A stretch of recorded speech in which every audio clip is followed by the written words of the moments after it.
विश्वासघात करेंगे। जो हिंदी का शब्द है विश्वासघात, उसमें विश्वास पहले है, घात बाद में है।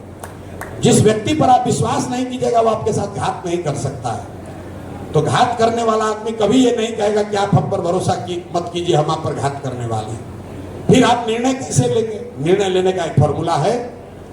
भाई मान लीजिए आपको डायबिटीज है, चीनी का रोग है, डॉक्टर को दिखाए मोतिहारी में, चीनी का रोग नहीं सुधरा। फिर पटना गए, वहां पर भी डॉक्टर ने कहा, कुछ दवा दे दिया, चीनी कंट्रोल में आ गया, रोग नहीं ठीक हुआ। फिर आप दिल्ली गए, एकदम आप घबराए हुए, भैया चीनी का रोग हो गया, बड़ा संकट आ गया है। दिल्ली गए, वहां भी डॉक्टर ने कहा बिना भैया कुछ भी कर लीजिए, अब ये रोग ठीक नहीं होगा, संयम से रहिए, योगा कीजिए, पदयात्रा कीजिए, सुबह में टहलिए, ज्यादा चीनी मत खाइए, तब आप काम आपका चलता रहेगा। आप घर आ गए, भाई चीनी का रोग है, अपने दोस्त मित्र परिवार को भी बताते हैं, अब हमको संयम से ही रहना पड़ेगा, जो है उतना ही ठीक है, अब हम बहुत स्ट्रांग नहीं हो सकते हैं। आपने अपनी स्थिति को स्वीकार कर लिया, अंग्रेजी में कहते हैं पैलिएटिव केयर, कि भैया हम मरे नहीं और स्थिति बिगड़े नहीं, संयम से रहे। किसी ने अचानक दोस्त ने मित्र ने आपको बता दिया कि भैया बंगलोर में एक नया डॉक्टर आया है, वो बता रहा है वो दवा ऐसा कर रहा है जिससे चीनी का रोग का इलाज हो जाएगा। आप तुरंत कहिएगा भाई चलो यार एक बार बंगलोर भी ट्राई कर लेते हैं। डॉक्टर के पास आप पहुंचे, डॉक्टर ने कहा, डॉक्टर साहब ने पूछा कि सर आपने सुना है आप चीनी के रोग का इलाज जानते हैं? तो कहेगा हाँ भाई एक दवा तो आई है, लेकिन अंडर ट्रायल दवा है। अमेरिका में अंडर ट्रायल दवा है, 50% चांस है कि शायद आपका चीनी का रोग ठीक भी हो जाए, थोड़ा रिस्क भी है, साइड इफेक्ट भी हो सकता है। आप क्या कहिएगा? अगर आप कंसेंट दीजिए तो हम ट्राई करते हैं, आपको हम दवा लिख सकते हैं। आप क्या कहिएगा? चलो भाई 50% तो चांस है, देख लो शायद ठीक हो जाए। आप क्यों कहते हैं? क्योंकि 50% संभावना है कि रोग आपका ठीक हो जाए। तो बिहार में जनसुराज वही नई दवा है, गारंटी कुछ नहीं है, हम भी ठग सकते हैं, लेकिन जो आपके पास पहले से विकल्प है वो एक्सपायर दवा है।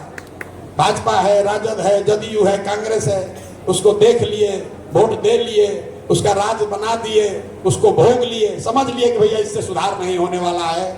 एक नई दवा आई है जिसका नाम है जनसुराज। इसमें सुधार हो भी सकता है, नहीं भी हो सकता है। निर्णय आपको करना है कि आप एक्सपायर दवा खाना चाहते हैं कि नया दवा ट्राई करना चाहते हैं। जनसुराज भी नहीं सुधरेगा, 5 वर्ष में उसको भी हटा दीजिएगा। लोकतंत्र का नियम जो है, आप लोग तो सब पैसे वाले लोग हैं, दक्षिण के राज्यों में जाते होंगे, पूरे देश की जो इकोनॉमी है उसका 1/3 इकोनॉमी सिर्फ 5 राज्यों में है। सिर्फ 5 राज्यों में देश का 1/3 जीडीपी है। केरल, तमिलनाडु, कर्नाटक, आंध्र प्रदेश और तेलंगाना, इन 5 राज्यों में देश की 1/3 अर्थव्यवस्था है। इन 5 राज्यों में भाषा अलग अलग बोली जाती है, अलग अलग दल के लोग वहां नेतृत्व कर रहे हैं, अलग अलग विचारधारा के लोग हैं।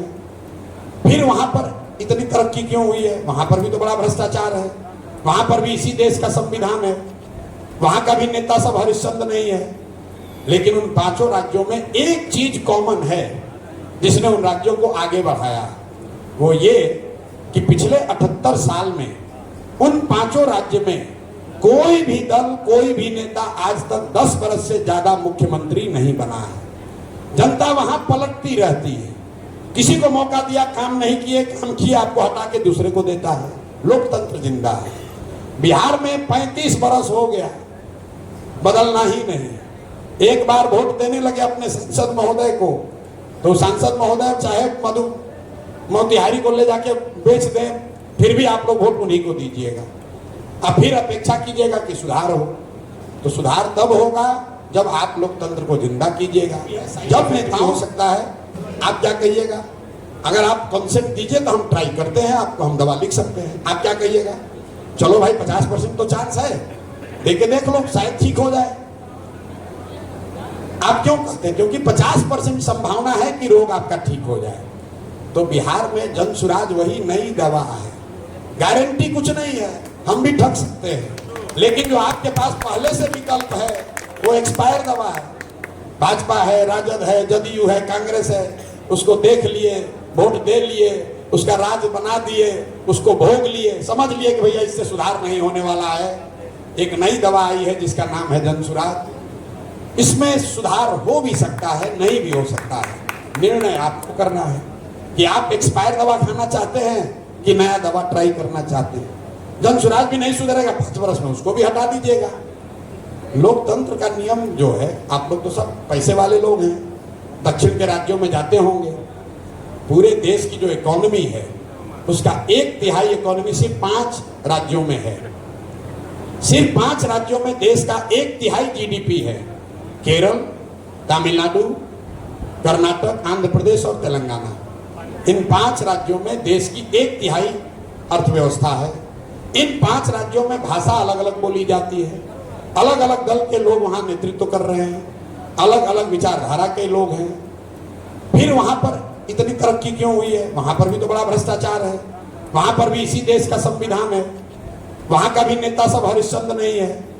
लेकिन उन 5 राज्यों में एक चीज कॉमन है जिसने उन राज्यों को आगे बढ़ाया, वो ये कि पिछले 78 साल में उन 5 राज्य में कोई भी दल, कोई भी नेता आज तक 10 वर्ष से ज्यादा मुख्यमंत्री नहीं बना है। जनता वहां पलटती रहती है, किसी को मौका दिया, काम नहीं किए, काम किया, आपको हटा के दूसरे को देता है। लोकतंत्र जिंदा है। बिहार में 35 वर्ष हो गया, बदलना ही नहीं। एक बार वोट देने लगे अपने सांसद महोदय को, तो सांसद महोदय चाहे मधु मोतिहारी को ले जाके बेच दें, फिर भी आप लोग वोट उन्हीं को दीजिएगा। अब फिर अपेक्षा कीजिएगा कि सुधार हो, तो सुधार तब होगा जब आप लोकतंत्र को जिंदा कीजिएगा।